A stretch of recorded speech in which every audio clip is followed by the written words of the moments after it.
ನಗರದಲ್ಲಿ ಪೊಲೀಸರಿಂದ rowdy parade. ಸಮಾಜಕ್ಕೆ ಮಾರಕವಾಗುವ ಕೆಲಸದಲ್ಲಿ ಭಾಗಿಯಾದ ರೌಡಿ ಶೀಟರ್ಗಳನ್ನು ಕೋಲಾರ ನಗರ ಪೊಲೀಸರಿಂದಲೇ ಪೆರೇಡ್ ನಡೆಸಲಾಯಿತು. ಕೋಲಾರ ನಗರ ಇನ್ಸ್ಪೆಕ್ಟರ್ ಸದಾನಂದ ಅವರು ರೌಡಿ ಶೀಟರ್ಗಳನ್ನು ಪೊಲೀಸ್ ಠಾಣೆಗೆ ಕರೆಯಿಸಿ ಎಚ್ಚರಿಕೆ ನೀಡಿದ್ದಾರೆ. ಪದೇ ಪದೇ ಅಪರಾಧ ಪ್ರಕರಣಗಳಲ್ಲಿ ಭಾಗಿಯಾಗುತ್ತಿರುವ ಹಿನ್ನೆಲೆ ಮಿತಿ ಮೀರಿದರೆ ಗೂಂಡಾ ಕಾಯ್ದೆಯಡಿ ಪ್ರಕರಣ ದಾಖಲಿಸಿ ಗಡೀಪಾರು ಮಾಡುವುದಾಗಿ ಎಚ್ಚರಿಕೆ ನೀಡಿದ್ದಾರೆ. ದಿವಸಕ್ಕೆ 5 ಜನಕ್ಕೆ ಬರಕ್ಕೆ ಹೇಳ್ತೀವಿ, ಎಲ್ಲ ಒಟ್ಟಿಗೆ ಬಂದು ಹಾಕಿ ಕಳ್ಸೋಕ್ಕಾಗಲ್ಲ. 5 ಜನ ದಿವಸ ಇವತ್ತಿಂದ ಸ್ಟಾರ್ಟು, ನಾಳೆಯಿಂದ 5 ಜನಕ್ಕೆ ಬರಕ್ಕೆ ಹೇಳ್ತೀವಿ.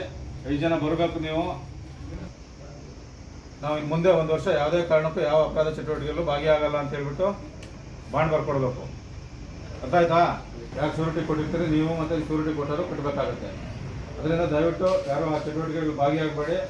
ನಾವು 5 ಜನ ಹಾಕಲಿಕ್ಕೆ ನೆಕ್ಸ್ಟ್ ಪ್ರೊಸೀಜರ್ಗೆ ಹೋಗಬೇಡಿ. ಗಡೀಪಾರು ಮಾಡಿದ್ರೆ ನೀವು 1 ವರ್ಷ ಕೋಲಾರದಲ್ಲಿ ಇರೋಂಗಿಲ್ಲ, ಹೊರಗಡೆ ಹೋಗ್ಬೇಕಾಗತ್ತೆ. ಅದಕ್ಕೆ ಯಾರು ಅವಕಾಶ ಕೊಡಬೇಡಿ. ನಮಗೇನು 5 ನೀವು ಬರದೇ ಇದ್ದವ್ರಿಗೂ ಅಷ್ಟೇ. ಈಗ ಕೆಲವರು ಬರದೇ ಇದ್ದವ್ರು ಇದ್ದಾರೆ, ಅವ್ರು ನೆಕ್ಸ್ಟ್ ಪ್ರೊಸೀಜರ್ ಮಾಡಿಸ್ತೀವಿ, ಬಿಡಲ್ಲ. ಅವ್ರಿಗೆ ಯಾವುದೇ ಕಾರಣಕ್ಕೂ ಬಿಡಲ್ಲ. ನೀವು ಬಂದವರೇ ಬರ್ತಾ ಇದ್ದೀವಿ, ಬರದೇ ಇದ್ದಿರಲ್ಲ.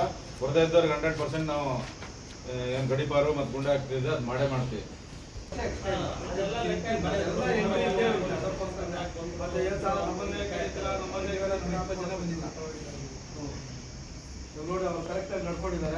ಇವತ್ತು ಯಾರು ಶೂಟಿ ಗಿಟಿ ಕರ್ಕೊಂಡು ಬರೋಕ್ಕಾಗುತ್ತಾ? ನಾಳೆನೆ ಇವತ್ತು ಮಾಡ್ಕೊಂಡ್ರಿ. ನಾಳೆ ಇವತ್ತು 5 ಜನ ಯಾರೋ ಹೇಳ್ರಿ. ಇಲ್ಲಿ ಗುಜ್ಜಿ ಅಶ್ವಿನ್ 3 ಜನ ಸರ್ಟಿಫಿಕೇಟ್ ನಾಳೆ 10 ಗಂಟೆಗೆ ಬರ್ತೀವಿ. ಇವತ್ತು ಮಾಡ್ಬಿಡಿ ಸರ್. ನಾಳೆ ನೀವು ಇವತ್ತು ಎಲ್ಲ ಮುಗಿಸ್ಕೊಂಡು ಮತ್ತೆ ನಾಳೆ